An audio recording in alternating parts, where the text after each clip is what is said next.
Welcome to JVR Industries. Today we're going to cover a subject you've all been waiting for, and that's how to vacuum seal your mason jars in your JVR Vac100 chamber vacuum sealer. Now before we get into this topic, I want to quickly share we have our biggest deals of the year coming up called Vac Friday. This runs from November 24th to November 27th. It's all online. You can call in on November 27th and you can pre-order the Vac100 and Vac110 this year. From the 20th to the 23rd. So if you want to get ahead on your order, go ahead. If you want to learn more about this sale, feel free to check out the link in the description below. Also, we have a product to the side here. This is a chamber accessory. This thing is phenomenal for vacuum sealing mason jars. So definitely worth checking it out for the Vac100. You can vacuum seal up to 2 of these half-gallon or 64-ounce wide mouth mason jars inside this simultaneously. So definitely check that out. This thing is capable of much more like expedited brining or marinating. Definitely worth checking out. So let's go ahead and cover how to vacuum seal mason jars in your Vac100.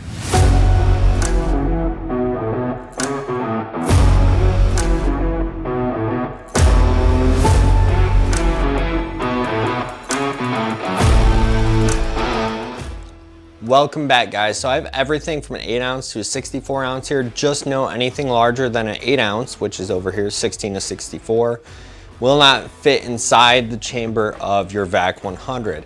These sizes do fit in the 3-gallon chamber accessory though, so definitely check that product out. Now the 8-ounce and smaller is what you can actually fit in the recess of your unit. So you can fit up to 4 of these 8-ounce mason jars in the unit without any additional accessory. Now, when placing your mason jar in the chamber of your chamber vacuum sealer or in the chamber accessory itself, we do not suggest putting the product on its side. We suggest standing the product upright inside the chamber of the unit or the accessory. So please keep that in mind as we go into how to seal mason jars.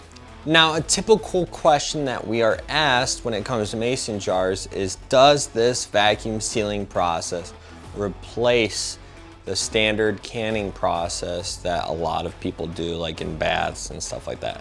It does not replace that process at all. Now, what I will say is it does seal dry goods extremely well. So these shelf-stable goods are the perfect products to seal in your mason jars using your chamber vacuum sealer, and you can store them indefinitely. So that is where you're going to find yourself wanting to use this process for certain. So let's go ahead and get into creating a preset for your mason jars and then how to seal them. Okay, so the next step you're going to want to do is create a preset. And to do that, you're just going to want to power on your unit, make sure that the red rocker switch on the back is on, and hit the power on the main control overlay. Next, you're going to hit settings. What I like to do is P0 is dedicated towards light vacuum sealing on chamber pouches. P1 is dedicated for full vacuum on chamber pouches. I'm going to go ahead and create one on P3. So go ahead and hit settings again, and that will access the vacuum cycle time.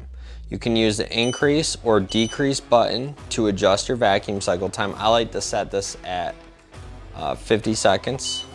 So I'm going to go ahead and bring that down.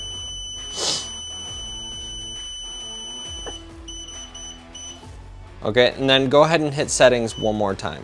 Now you're going to enter the sealing time. You do not need to heat up your seal bar assembly for any pouches, so go ahead and set that to 0. I already have that at 0.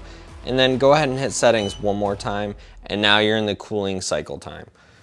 Once again, this is to release the pouch from the seal bar. You don't need this time for mason jars, so set that to 0.0 seconds as well using the increase or decrease buttons. After that, you can go ahead and hit stop to exit out of that preset. It's now saved and you're ready to seal your mason jars. Okay, so there are 2 ways that you can vacuum seal a mason jar. One way would be remove this band lid, have the mouth lid on there only, and then make sure that it's set on a flat working space so that the lid does not rise up, causing failure, because when it goes to drop back down, it might miss the ring and not seal correctly. The band lid is that extra assurance on those uneven working areas to kind of keep it centered. So in the chamber of the Vac100, it's actually uneven. So go ahead and screw this on just till it gets on that first thread. And then once you get on that first thread, you're good to put these in the Vac100. Now, if I was doing one of these at a time and I was placing it in the center of the chamber, I would probably be totally fine. But since I'm doing 4 at a time, which I want to be as quick about this as possible, then I'm gonna go ahead and place the band lids on there. On the chamber accessory, you don't need band lids, just mouth lids, because it's a totally flat working space. Okay, let's go ahead and seal this off.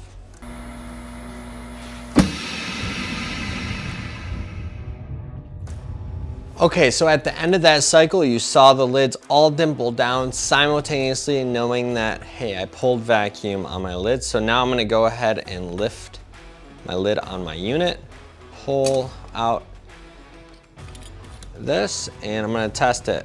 And the dimple works, so I can tip this over and they're not all gonna fall out. So go ahead and put that band lid on and screw it all the way on and do the test on the remainder of your mason jars, and they should be good to go.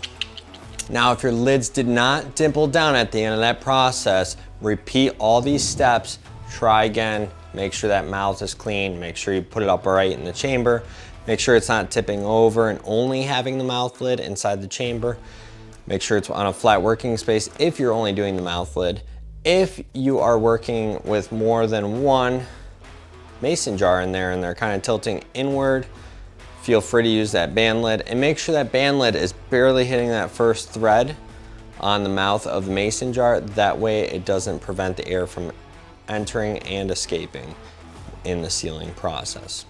Well guys, thank you so much for watching JVR Industries on YouTube. Feel free to leave all the questions and comments below.